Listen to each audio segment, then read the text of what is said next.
lo que ya habíamos visto, ¿está bien? Solamente recalcar. El tiempo que permanece el alimento en cada parte del tubo digestivo es primordial para que se procese de forma adecuada. Correcto, es importantísimo el tiempo de permanencia de los alimentos en cada parte del tubo digestivo. Ahora vamos a ir viendo cada uno de ellos. La ingestión de alimentos va a pasar por dos procesos. Uno va a ser la masticación y otro va a ser la deglución. Con respecto a la masticación, tenemos a los dientes, que son fundamentales para este proceso. La parte anterior de la arcada dental tenemos a los incisivos, que son encargados del corte más bien, ¿está bien? Tienen una fuerza, dice el libro, aproximadamente 25 kilogramos. La parte posterior de nuestra arcada dental, como pueden fijarse, tenemos a los molares, cuya finalidad es la trituración, ¿correcto? Que tienen mayor fuerza que los incisivos, la parte anterior. Esto se da gracias a los músculos de la masticación que pueden ver acá. Está nuestro temporal, nuestro macetero y nuestros pterigoideos, ¿está bien? Tanto pterigoideo interno y pterigoideo externo. Son los músculos principales de la masticación. Todos inervados por el trigémino. ¿Correcto? El quinto par craneal. Acá le puse para que se recuerde un poquito parte de anatomía con respecto a la elevación. Correcto, tenemos al macetero, al temporal y al pterigoideo interno.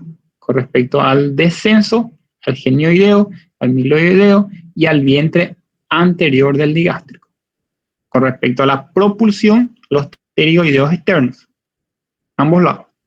La lateralidad, también participa el pterigoideo externo, tanto para la propulsión como la lateralidad. ¿Correcto? Perfecto. Solamente para que se recuerden las funciones de sus músculos. El proceso de la masticación se da por un reflejo llamado reflejo masticatorio. Y todo comienza cuando el bolo alimenticio toca la boca, toca el paladar. ¿Correcto? Una vez que el bolo se encuentra en el bolo alimenticio, el alimento se encuentra en la boca, se produce un reflejo inhibitorio de los músculos de la masticación. ¿Correcto? Este reflejo inhibitorio permite el descenso de la mandíbula. ¿Correcto? Este descenso de la mandíbula produce otro reflejo. ¿Correcto?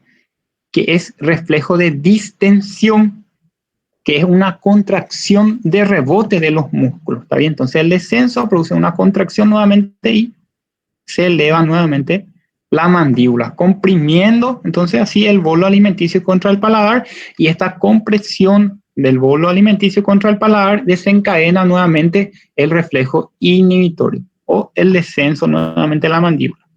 Y esto se repite una y otra vez. Por eso justamente, porque son reflejos, ustedes ni se dan cuenta cuando están comiendo, pero ustedes están masticando. ¿Correcto? Es un proceso automático. ¿Entiendes? Solamente la primera mordida es la que hacemos de forma voluntaria. Después ya, de forma automática. ¿Correcto? La masticación también es bastante importante para el caso de la digestión de frutas y verduras que tienen en su estructura la celulosa. ¿Correcto? La celulosa en sí es indigerible. Entonces, lo que se tiene que hacer es triturar adecuadamente estos alimentos que contienen en su membrana la celulosa para que puedan ser digeribles. Eso con respecto a la masticación, bastante cortito. ¿Está bien? Con respecto a la deglución, vamos a tener dos fases. ¿Está bien? La fase voluntaria y la fase involuntaria. En la fase voluntaria también es llamada fase oral, fase voluntaria o fase oral, que solamente tiene dos fases. La fase involuntaria, sin embargo, vamos a tener dos componentes, el componente faríngeo y el componente esofágico. ¿Correcto? Entonces, fase de la deglución voluntaria y involuntaria. La fase oral, o también llamada fase voluntaria, comienza cuando la lengua ejerce una tracción hacia arriba y hacia atrás. Hacia arriba y hacia atrás, comprimiendo el bolo alimenticio hacia el paladar blando. Hasta ahí es un proceso voluntario. Hasta ahí llega la fase oral. Se cierra la mandíbula, la lengua empuja hacia atrás y hacia arriba, comprime este bolo alimenticio que está acá contra el paladar blando. Hasta ahí llega la fase oral o fase voluntaria. ¿Correcto? Como pueden ver acá en la imagen también, se comprime hacia arriba, hacia atrás, se cierra la mandíbula, la lengua comprime hacia arriba, hacia atrás el bolo alimenticio y el bolo alimenticio pasa hacia la siguiente fase. ¿Correcto? Este proceso es un proceso voluntario.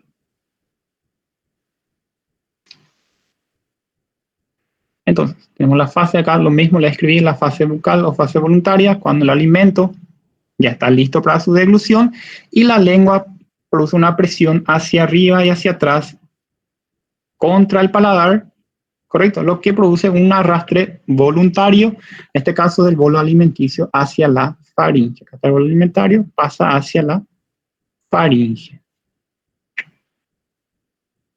Ahora la fase faringe, la fase involuntaria, ¿correcto?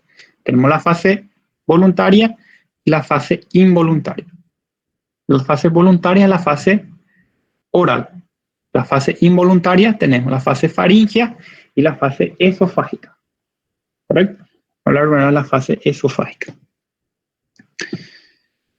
Cuando el bolo alimenticio llega a la faringe, estimula unas áreas donde se encuentra un epitelio especializado. ¿Correcto? Unas áreas epiteliales receptoras de la deglución. Así mismo se llama, ¿también? Áreas epiteliales receptoras de la deglución. Se encuentra en la faringe, específicamente en los pilares amigdalinos. ¿Correcto? Cuando el bolo alimenticio estimula estas áreas, desencadena una serie de reflejos. ¿Correcto? El primer reflejo es que el paladar blando se tracciona. ¿Correcto? ¿Para qué cierran las coanas? Para que no haya un reflujo del contenido alimentario hacia las fosas nasales. ¿Correcto? El segundo reflejo es que los pliegues palatofarincios se desplacen, se desplacen medialmente, se acerquen entre sí para poder cerrar, ¿correcto? Para que no puedan pasar, o sea, cierra la hendidura sagital para que no pueda pasar objetos demasiado grandes que se puedan trancar en nuestra faringe, para que no nos atragantemos. ¿Entiendes?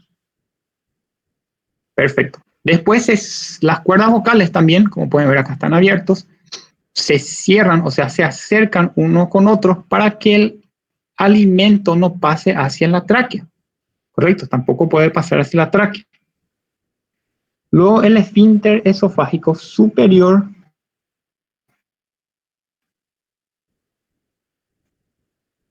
está acá, este nivel más o menos. Creo que tenía otra imagen que se veía mejor. Acá. El esfínter esofágico superior se relaja. ¿Para qué? Para que el bolo alimenticio que está acá pueda pasar hacia el esófago. ¿Correcto? Y por último, se contraen los músculos de la faringe. Los constrictores superior, medio e inferior se contraen y producen una onda peristáltica que va a impulsar el bolo alimenticio hacia el esófago. ¿Correcto? Muy bien. Entonces, la fase faríngea va a contar de 5 reflejos. Va a desencadenar 5 reflejos. Cuando el bolo alimenticio llega a la faringe y toca o hace contacto con las áreas epiteliales que tienen estos receptores de la deglución, correcto, que se encuentran en los pilares amigdalinos, se desencadenan estos 5 reflejos que vimos. El paladar blando se levanta hacia arriba para cerrarse las coanas, para que así no pase el alimento hacia las narices, hacia las fosas nasales. Los pliegues palatofaringeos también se acercan entre sí para que no puedan atravesar objetos o el alimento que es demasiado grande hacia la faringe, ¿correcto?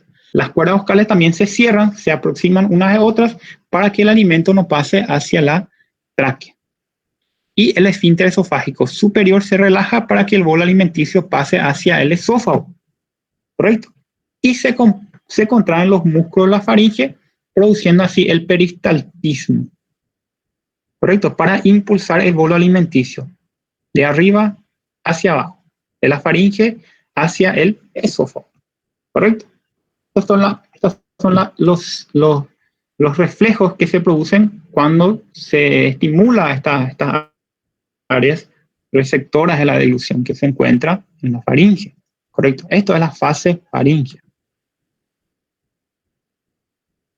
Resumiendo, en la fase faríngea se tiene que cerrar la tráquea. ¿Por qué? Porque no tiene que pasar el contenido alimenticio hacia la vía respiratoria, hacia la tráquea, ¿correcto? Se tiene que abrir el esófago para facilitar el paso y se produce la onda peristáltica que va a impulsar el bolo alimenticio, ¿correcto? Esto aproximadamente dura 2 segundos.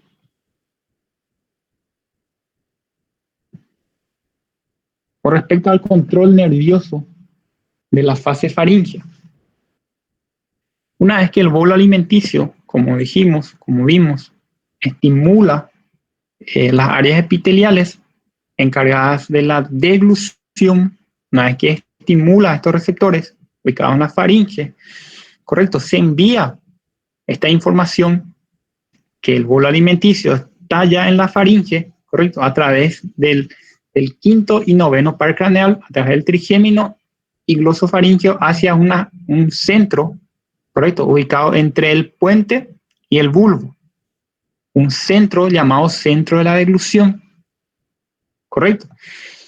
Este centro de la deglución va a responder enviando señales efectoras, señales motoras hacia la faringe, hacia los músculos de la faringe, a través del trigémino, glosofaringeo, vago, el hipogloso. ¿Para qué? Para que estos músculos de la faringe se contraigan y puedan impulsar el bolo alimenticio.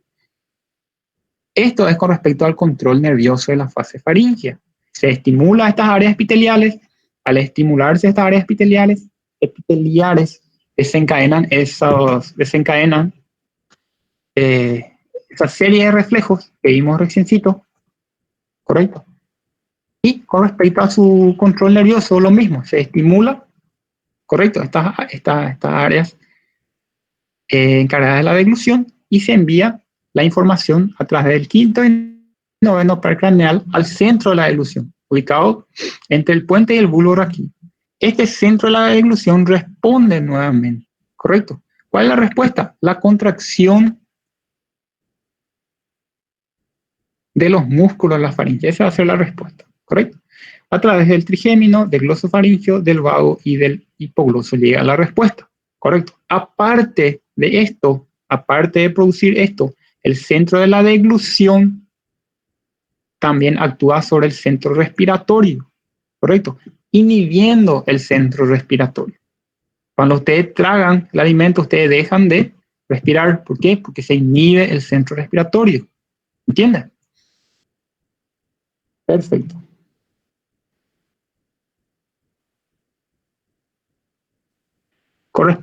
Eso es con respecto a la fase faríngea.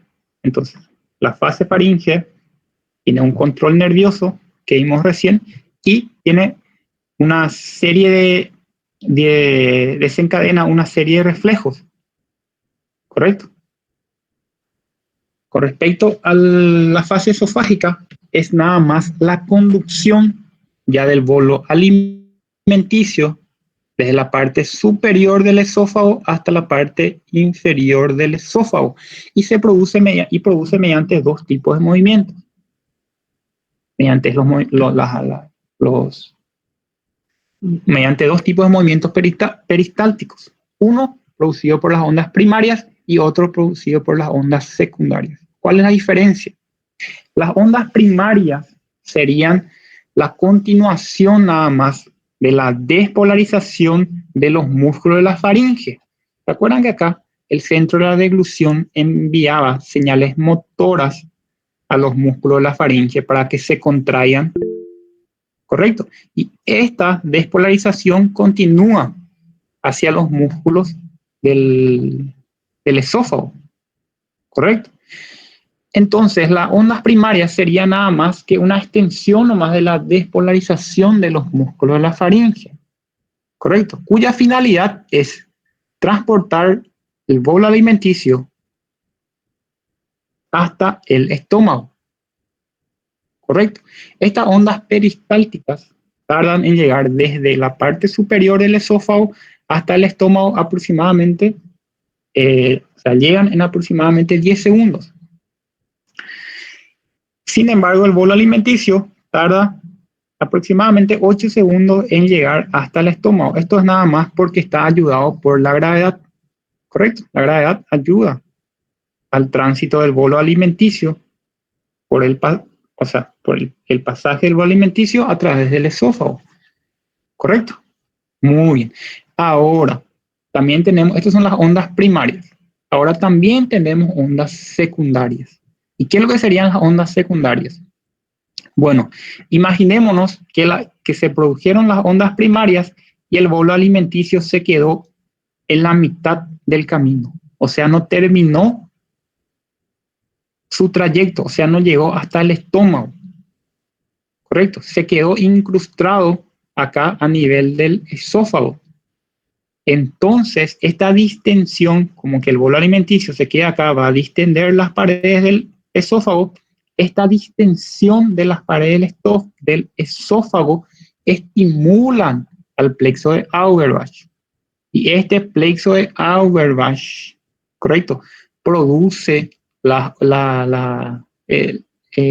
produce ondas peristálticas, o sea, producen las ondas secundarias, o sea, produce el peristaltismo, el movimiento, correcto, del músculo para poder hacer llegar el bolo alimenticio hasta el estómago. Hasta que llegue el bolo alimenticio que se quedó acá, hasta que llegue al estómago, se producen las ondas peristálticas. ¿Correcto? Es más bien por la distensión del esófago. No depende tanto del sistema nervioso vagal, ¿correcto? Es más bien por la distensión propia que sufre las paredes del esófago. ¿Correcto? Esto estimula el plexo de Auerbach para las ondas secundarias. Las ondas primarias sí son dependientes netamente, principalmente del nervio vago. ¿Correcto? La fase esofágica, también una fase involuntaria, tanto la faríngea como la esofágica es involuntaria. Y lo que ya dijimos, el esófago va a presentar dos tipos de movimientos peristálticos, primarios y secundarios. ¿Correcto? El primario, ¿qué dijimos del primario? Que sería una continuación prácticamente del peristaltismo iniciado en la faringe. ¿Correcto? A través del centro de la deglución. ¿Correcto? Está mediada principalmente por la inervación vagal, como habíamos hablado, cuya finalidad del peristaltismo primario es enviar el bolo alimenticio hasta el estómago. ¿Correcto? Esa es la finalidad del peristaltismo primario. Solamente que a veces no la totalidad del bolo alimenticio llega al estómago. ¿Correcto? Una parte se queda a mitad de camino y ahí aparece el peristaltismo secundario. ¿Correcto? ¿A qué se debe? A una distensión del esófago, ¿correcto? Hasta cuando la onda peristáltica primaria no impulsa el alimento hasta el estómago, o sea, se queda a mitad de camino, ¿correcto? Y no necesariamente depende de la inervación vagal, más bien es de la distensión del esófago a través del plexo de Auerbach. Acá, lo mismo, resumiendo, la fase oral, cuando el bolo alimenticio es traccionado hacia arriba y hacia atrás contra el paladar, se cierra los labios y ahí termina, se ocluye la mandíbula y ahí termina la fase oral voluntaria. La fase faríngea, cuando he estimulado esas áreas de la deglución, correcto, el paladar blando se levanta hacia arriba, se cierran las cuerdas vocales para que no pase el bolo alimenticio hacia la tráquea, se aproxima y se cierra la glotis y se abre el esfínter esofágico superior, correcto, ahí pasa el bolo alimenticio. Fase faríngea 1, fase faríngea 2. Esfínter esofágico superior se relaja, contracción de los músculos de la faringe. Constrictor superior, medio e inferior. Lo que ya dijimos. La fase esofágica, tenemos el peristaltismo primario y el secundario. El primario es una continuación de la contracción de los músculos de la faringe, ¿correcto? Se contraen los músculos de la faringe y esta despolarización de los músculos de la faringe se continúa hacia abajo, continúa su trayecto, ¿correcto? En la fase esofágica. Y el peristaltismo secundario, cuando este bolo alimenticio se queda a mitad de camino, no llega hasta el estómago y distiende nuestras paredes del esófago, ¿correcto?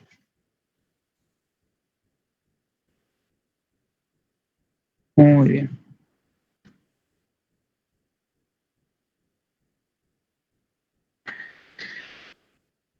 Vamos a procesar, ¿está bien?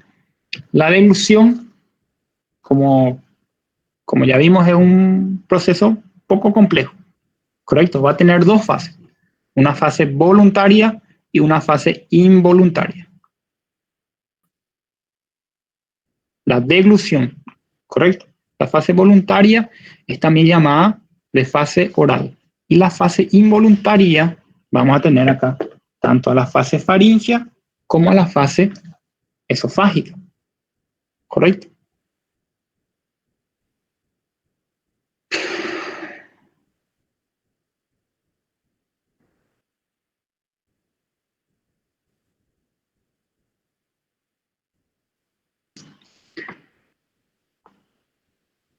La fase faríngea, la tienen acá, está un poquito más complicado. La fase faríngea comienza cuando el bolo alimenticio hace contacto con el área receptora de la deglución, ¿correcto? Que hay un epitelio especializado a nivel de los pilares amigdalinos, ¿correcto? Estas áreas epiteliales receptoras de la deglución desencadenan reflejos. ¿Y cuáles son estos reflejos? 5 en total. El primero, el paladar blando se levanta hacia arriba, sufre una tracción superior, ¿correcto? ¿Para qué esto? Para cerrar las coanas y que el contenido alimenticio no pase hacia las fosas nasales, ¿correcto? Luego, los pliegues palatofaríngeos se acercan, ¿correcto? Se desplazan medialmente, se acercan entre sí. ¿Para qué esto? Para disminuir la hendidura sagital. ¿Para qué? Para que los objetos o el bolo alimenticio demasiado grande no pase hacia la faringe, ¿correcto? No pase hacia el esófago. ¿Para qué? Para que no nos atragantemos. Esa es la finalidad. 3. Las cuerdas vocales se aproximan entre sí, ¿correcto? Se cierran. ¿Para qué? Para que el contenido alimenticio no pase, el bolo alimentario no pase hacia la tráquea, no se vaya hacia las vías aéreas. 4. El esfínter esofágico superior Acá más o menos se tiene que relajar para que el bolo alimenticio pase hacia el esófago. Y por último, se contraen los músculos de la faringe, constrictor superior, medio e inferior, para poder impulsar el bolo alimenticio hacia el esófago. ¿Correcto? Esos son los reflejos desencadenados en la fase faríngea. 5 reflejos desencadenados en la fase faríngea. Correcto. Con respecto al control nervioso, lo mismo, ¿está bien? Se estimulan estas áreas epiteliales encargadas de la deglución. Correcto, al estimularse se envía, se produce el acto reflejo, correcto, y se envía la señal hacia el centro de la deglución. El centro de la deglución procesa esta información, correcto, y responde, envía señales motoras hacia la faringe. ¿Para qué? Para que se contraigan los músculos de la faringe. ¿Correcto? Muy bien. Todo este acto reflejo dura aproximadamente 2 segundos también. Entre que toca el bolo, entre que se sensibiliza a estas áreas epiteliales hasta que se 2 segundos. Aparte de producir esto, dijimos que el centro de la deglución también inhibe el centro respiratorio.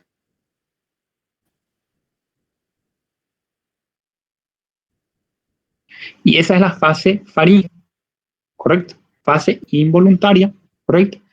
Y acá tenemos que saber que está formada principalmente por 2 ondas, las ondas primarias y las ondas secundarias, ¿correcto? Que van a transportar el bolo alimenticio desde la parte más superior del esófago hasta el estómago, ¿correcto?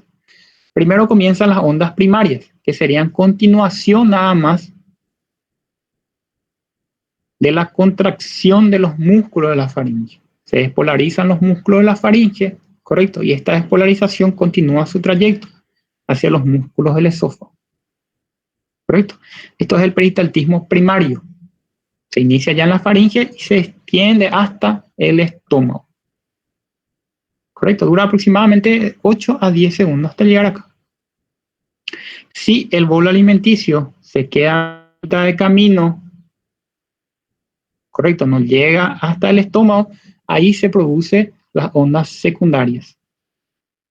¿Correcto? ¿Para qué? Para poder transportar este bolo alimenticio que quedó a mitad del camino hasta el estómago. Estas ondas secundarias no paran hasta que el bolo alimenticio llegue al estómago. ¿Correcto? Perfecto. Ya dijimos.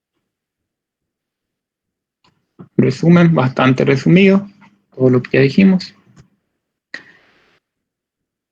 Con respecto al esfínter esofágico inferior. Acá no es esfínter esofágico inferior. La función principal del esfínter esofágico inferior es no permitir el reflujo gastroesofágico, ¿correcto? Evitar el reflujo gastroesofágico y relajarse cuando recibe las ondas peristálticas para que el bolo alimenticio pueda pasar hacia el estómago, ¿correcto? Entonces, cuando las ondas peristálticas llegan hasta el esfínter, ¿correcto?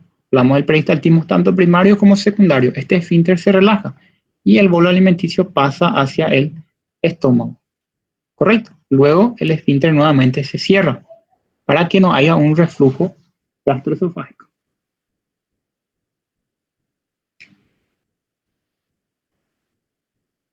Acá está, el esfínter esofágico inferior se relaja cuando recibe las ondas peristálticas. ¿Para qué? Para que el bolo alimenticio pase al estómago. Y también actúa como un esfínter. ¿Para qué? Para evitar el reflujo gastroesofágico. Funciones del esfínter esofágico inferior.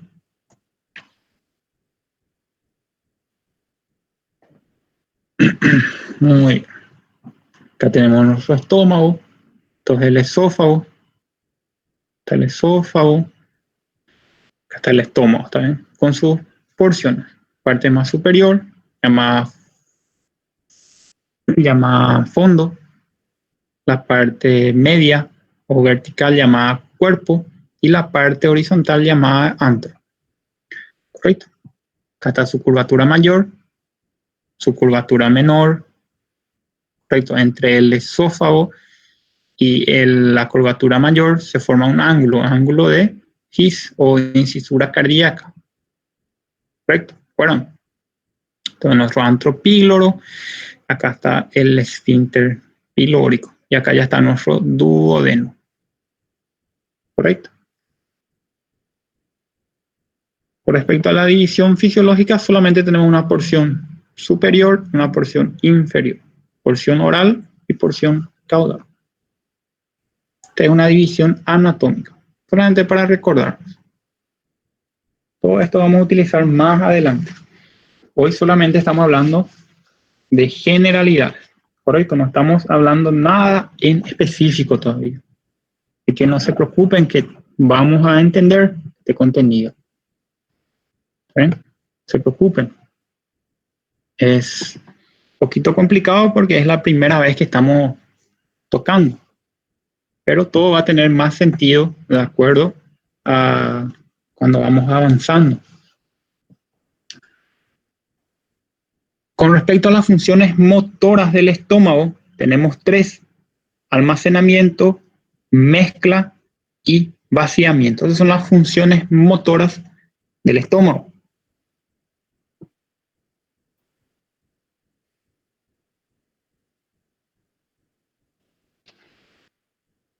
Función de almacenamiento. Cuando el bolo alimenticio llega al estómago,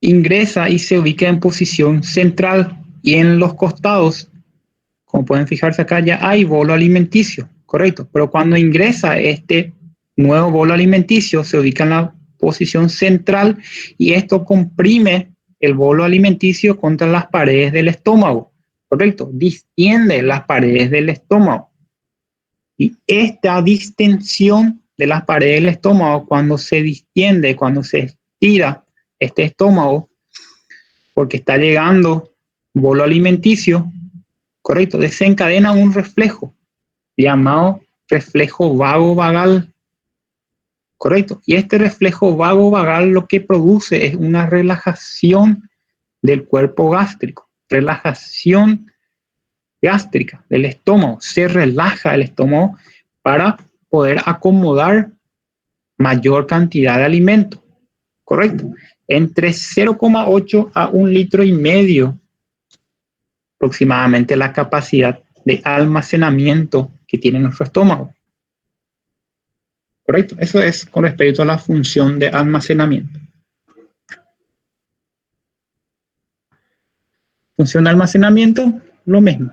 El estómago se relaja cuando recibe el alimento mediante el reflejo vago-vagal. ¿Correcto? Llega el alimento, este alimento distiende las paredes de nuestro estómago y esta distensión de las paredes del estómago desencadena un reflejo vago-vagal, ¿correcto? Y este reflejo vago-vagal hace que se relaje las paredes del estómago para que se puedan acomodar así los alimentos, ¿correcto?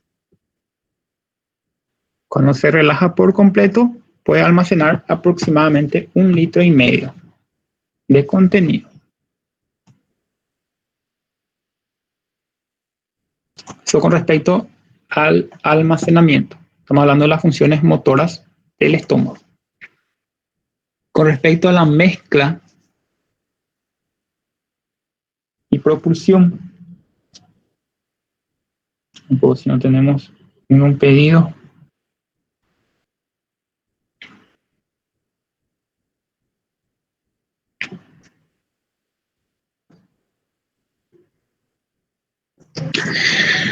Bueno, las glándulas gástricas que se ubican en, como vamos a ver en un capítulo, en el capítulo siguiente, se ubican en todo el espesor del estómago, ¿correcto? Solamente nos vamos a encontrar a nivel de la curvatura menor, las glándulas gástricas, ¿correcto? Cuando el bolo alimenticio hace contacto con estas glándulas gástricas, estos liberan su contenido. Y la presencia del bolo alimenticio en la parte media superior desencadena unas ondas peristálticas leves, ¿correcto? Aproximadamente 3 por minuto, ¿saben? Que son las ondas de mezcla, ¿correcto? Las ondas de mezcla son para poder, como dice su nombre, mezclar el contenido gástrico, ¿correcto? Son ondas peristálticas lentas, justamente lo que habían preguntado hace rato, ¿correcto? El esfínter está cerrado, ¿correcto? Y se producen las ondas peristálticas lentas, que son 3 por minuto aproximadamente, que corresponden las ondas de mezcla, que hacen que el contenido alimentario que está en el estómago choque contra este esfínter cerrado y entonces este esfínter cerrado devuelva el contenido hacia el estómago. Entonces produce como si hace una mezcla del contenido, ¿se entiende? Esto va haciendo, choca y va enviando, va mezclando el contenido.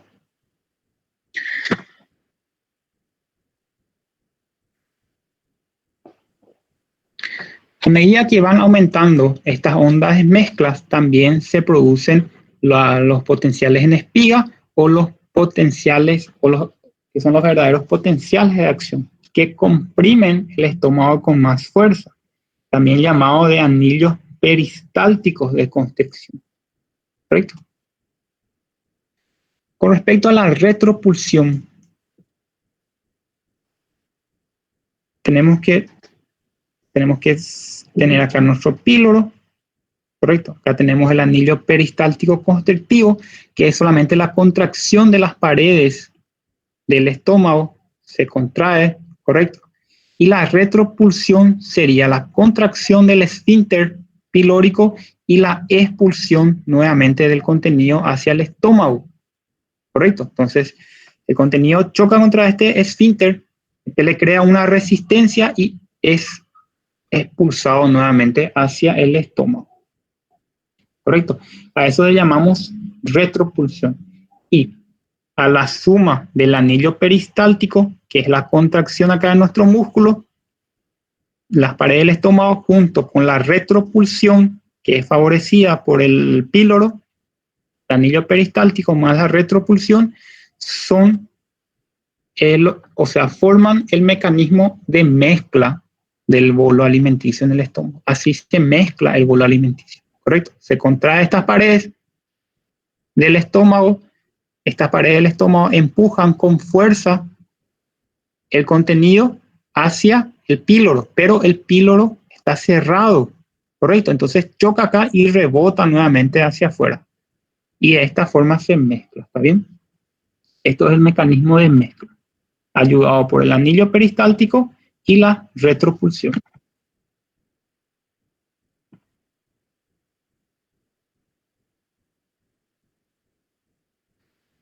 La retropulsión, mecanismo de mezcla, lo que ya dijimos.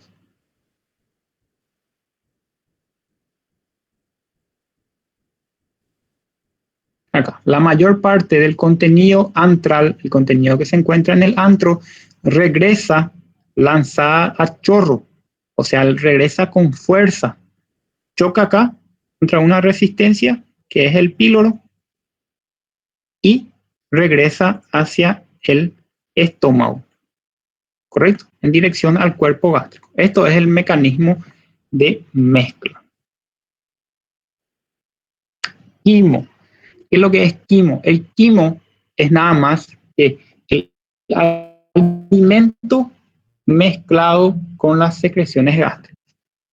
¿Correcto? Eso es quimo. Cuando hablamos de quimo, cuando el bolo alimenticio se mezcla con las secreciones gástricas. Ahí hablamos de quimo. El quimo tiene un aspecto de una pasta amarillenta, turbia, semilíquida. Esto es el quimo, ¿correcto? Aparte de las contracciones que vimos, aparte de las contracciones en mezclas que vimos, hay una contracción también que son las contracciones del hambre, ¿correcto? ¿Qué es lo que se produce cuando el estómago está vacío por mucho tiempo? El estómago permanece vacío por 12 a 24 horas y aparecen unas contracciones sostenidas, contracciones dolorosas en la boca del estómago, que son las contracciones de hambre. ¿Correcto?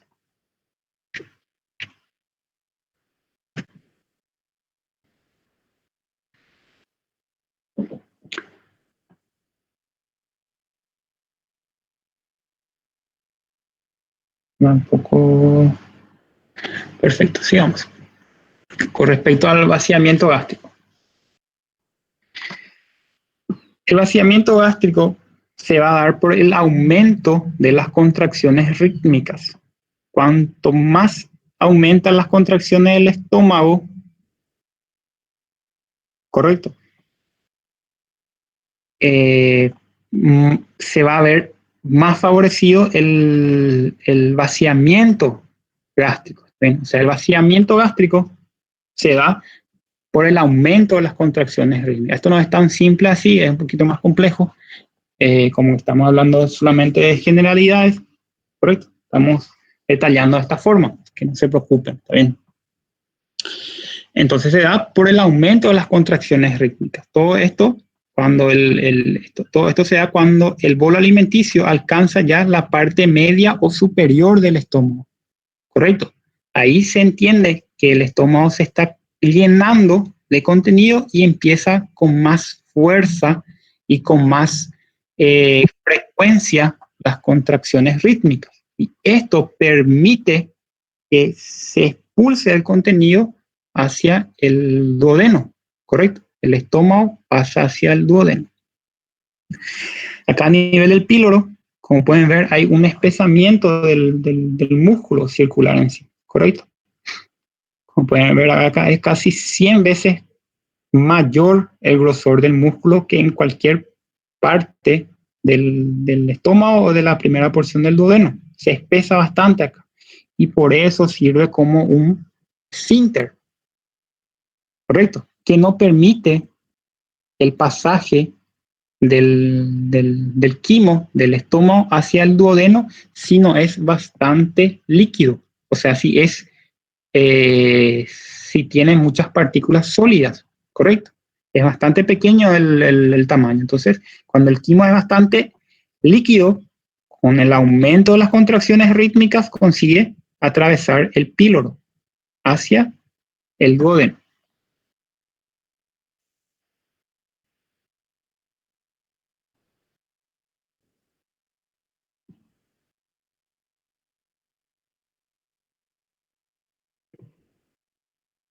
Muy bien, el esfínter pilórico es fundamental para controlar el vaciamiento gástrico. Perfecto. Como dijimos, el esfínter pilórico siempre está en contracción o en una ligera contracción, ¿correcto? Esto no, como dijimos, no permite que pasen sustancias sólidas, ¿correcto? Crea una resistencia a este nivel y ayuda a la retropulsión, a la mezcla del contenido gástrico en el estómago.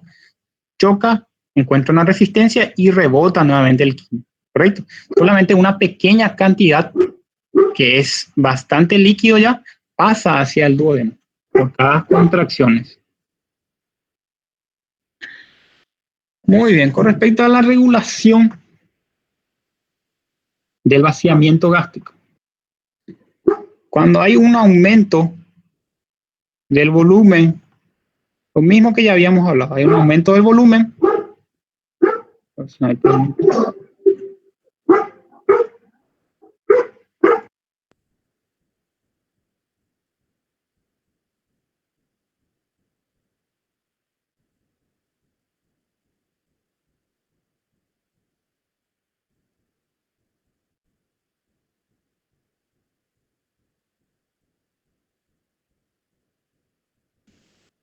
Cuando hay un aumento del volumen, este aumento del volumen, acá del contenido del quimo del estómago, va a distender las paredes del estómago, como ya habíamos hablado. Esta distensión de las paredes del estómago van a desencadenar unos reflejos mientéricos, ¿correcto? Produciendo así una relajación leve del esfínter pilórico y una estimulación de la bomba pilórica, o sea, una contracción bastante fuerte del estómago, ¿correcto? Y de esta forma favorecer el vaciamiento gástrico. Aparte, la distensión de las paredes del estómago también estimula o favorece la liberación de la gastrina. Y la gastrina, de forma más leve, pero también participa en la estimulación de la bomba pilórica. ¿Correcto? Entonces, con la distensión de las paredes del estómago por el aumento del contenido gástrico, se activan los reflejos mientéricos que van a relajar el esfínter pilórico y van a estimular la bomba pilórica, favoreciendo así el vaciamiento gástrico. Aparte de eso, también la liberación de la gastrina. Entonces tenemos, con respecto al vaciamiento gástrico, tenemos factores que estimulan y factores que van a inhibir nuestro vaciamiento gástrico. Les recomiendo que vayan leyendo un poquito esta parte para familiarizarse con estos nombres y con este contenido, porque como esto es una introducción nada más a nuestro contenido, no quiero que se pierdan por el camino, ¿entienden? Entonces, vayan leyendo un poquito, vayan leyendo su libro, ¿correcto? Y las próximas clases van a ser mucho más fáciles de digerir, ¿correcto? Y van a ir profundizándose cada vez más.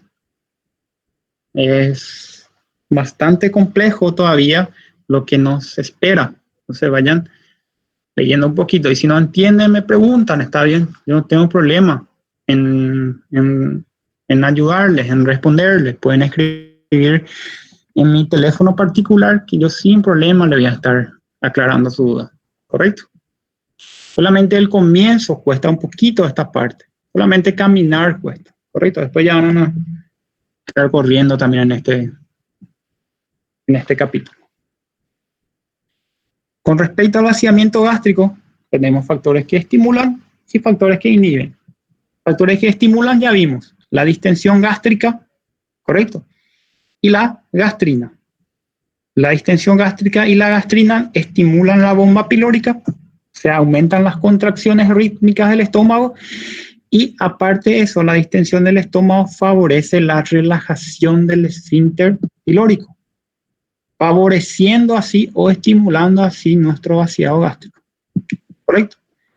Y con respecto a los factores que inhiben nuestro vaciamiento gástrico, tenemos los reflejos nerviosos del duodeno, el enterogástrico, como vamos a ver enseguida, y la retroalimentación hormonal, o sea, la CCK. Esto ya habíamos hablado también hace rato. La CCK inhibe el vaciamiento gástrico y el reflejo enterogástrico. También ya habíamos visto. Repetir nomás acá.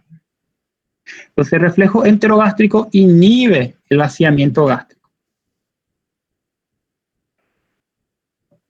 Esto va a comenzar ¿dónde? Comienza en el duodeno y se va hacia el estómago, siguiendo 3 vías. Puede seguir el sistema nervioso a través del sistema nervioso mientérico, a través de los ganglios simpáticos y a través del nervio vago. La forma de transmitirse el reflejo. Esto solamente las vías de transmisión del reflejo enterogástrico. ¿Correcto? ¿Cuál va a ser la finalidad de este reflejo enterogástrico? Estimular el esfínter pilórico, o sea, cerrar el esfínter pilórico, contraer el esfínter pilórico y inhibir la bomba pilórica, disminuir las contracciones rítmicas del estómago. Correcto. Entonces, de esta forma inhibimos el vaciamiento gástrico, no permitimos que pase contenido hacia el estómago, hacia el duodeno, perdón. Acá vamos a entender mejor. Entonces, tenemos el reflejo enterogástrico. El reflejo enterogástrico dijimos que va a inhibir nuestro vaciado gástrico, o sea, no va a permitir el vaciamiento gástrico. Dijimos que se dirige del duodeno al estómago por 3 vías, a través del sistema nervioso mientérico, a través de los ganglios simpáticos o a través del nervio vago, ¿correcto? Ahora, ¿cuáles son los factores que van a estimular este reflejo? Se van a estimular este reflejo para que se inhiba el vaciamiento gástrico. Estos estímulos son: 1, la distensión del duodeno. ¿Qué pasa cuando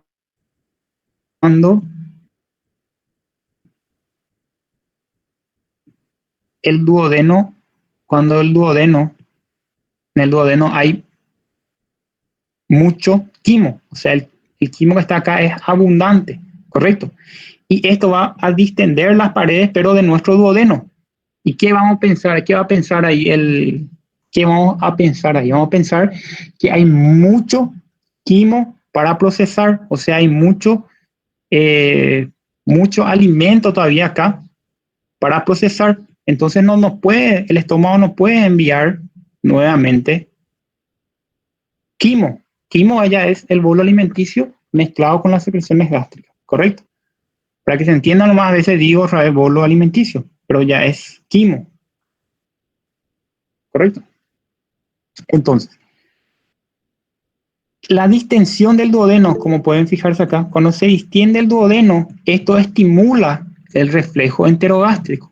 Y al estimularse el reflejo enterogástrico, se inhibe el vaciamiento gástrico, ¿correcto? Porque el reflejo enterogástrico estimula el esfínter pilórico, o sea, cierra el esfínter pilórico e inhibe las contracciones rítmicas del estómago, ¿correcto? ¿Esto para qué? Para que pueda procesar todo el alimento que se encuentra en el duodeno primeramente. El alimento que se encuentra acá se procesa todo y después recién se corta el reflejo enterogástrico para que el alimento pase otra vez hacia el duodeno. ¿Correcto?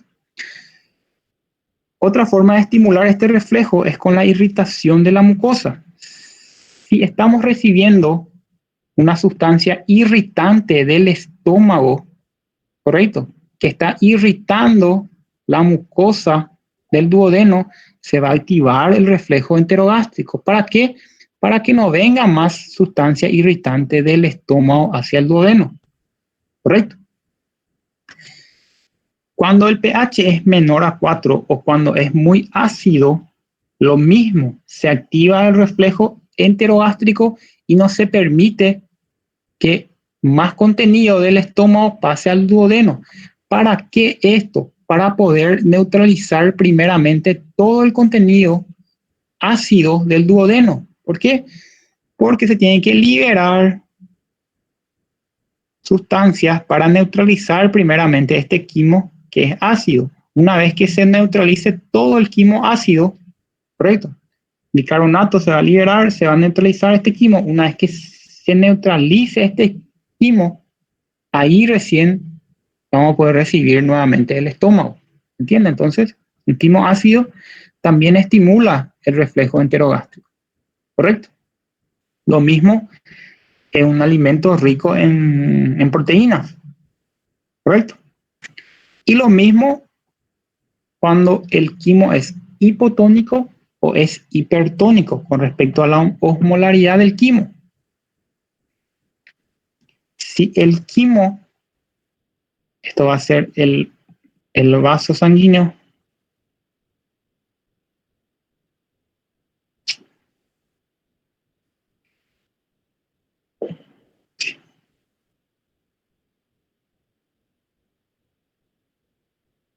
todo el estómago, correcto. Si el vaso sanguíneo es, o sea, si el contenido es hipertónico, hipertónico y pasa hacia el duodeno, un quimo hipertónico. ¿Qué quiere decir hipertónico?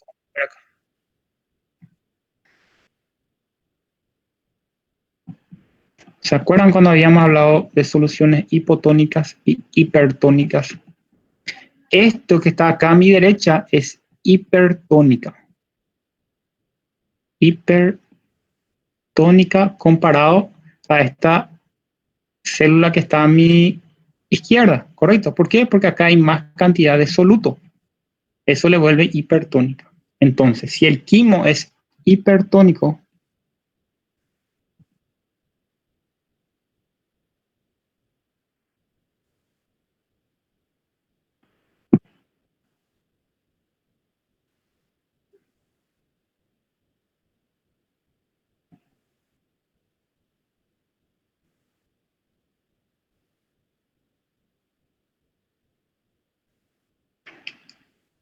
si el quimo es hipertónico,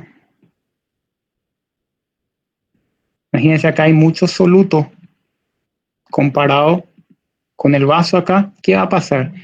Este quimo hipertónico va a ganar agua, o sea, va a extraer agua de, de nuestra célula y se va a producir la diarrea, pérdida de agua por un quimo hipertónico. ¿Se entiende? Entonces, este quimo hipertónico va a desencadenar lo mismo el reflejo enterogástrico para que se corte, para que no pase más quimo hipertónico del estómago hacia el duodeno hasta neutralizar todo este quimo. ¿Se entiende? Porque si no vamos a deshidratarnos si hablamos de un quimo hipertónico. Y si hablamos de un quimo hipotónico, vamos a ganar demasiado líquido. ¿Entiendes? Vamos a hematizarnos todo. Con respecto a las grasas, cuando llega sustancias, o sea, alimentos ricos en grasas, correcto, se libera la CCK, la colecistocinina.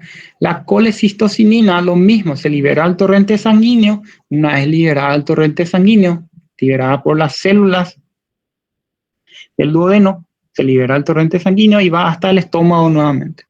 En el estómago estimula el esfínter pilórico, o sea, cierra nuestro esfínter pilórico, correcto, y inhibe la bomba pilórica.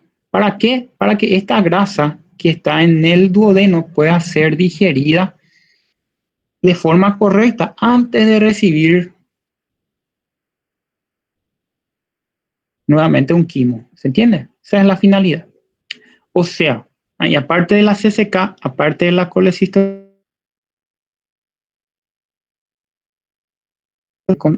ricos en grasa o proteicos, ¿está bien? Para estimular el esfínter pilórico y inhibir la bomba pilórica, para inhibir el vaciamiento gástrico, en otras palabras. Solamente que aparte de esto, aparte de la CCK, también tenemos la secretina y el péptido inhibidor gástrico. Actúan de forma menos potente, pero también actúan con respecto al vaciamiento gástrico, inhibiendo el vaciamiento gástrico. Y resumiendo, la velocidad, entiendan, la velocidad del vaciamiento gástrico está dada por la cantidad de quimo que es capaz de procesar el intestino delgado.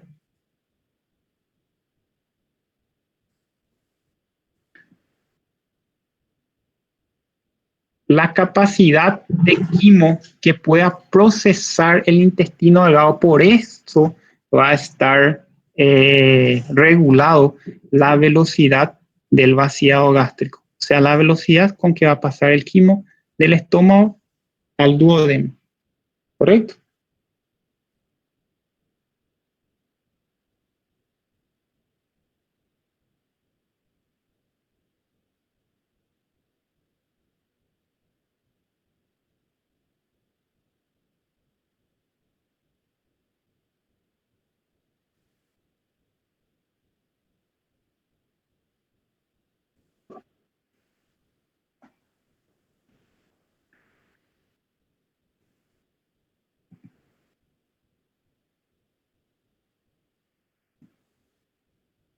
A ver, un poco, tenemos mensajes.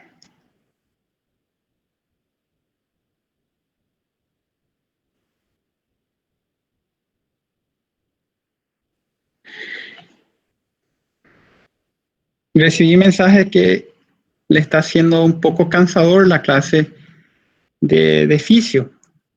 Esta parte como que es el primer contacto que tienen.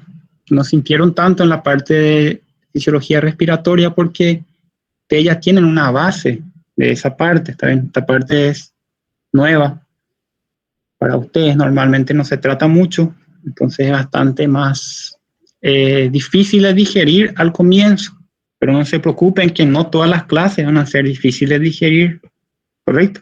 Nosotros vamos a entender la fisiología gastrointestinal, se preocupen, está bien, vamos a ver cómo se absorbe, cómo se digiere, las proteínas, las grasas, cada uno parte por parte, qué realiza el estómago, qué realiza el intestino delgado, el grueso, parte por parte, está bien, son 12 clases de fisiología gastrointestinal.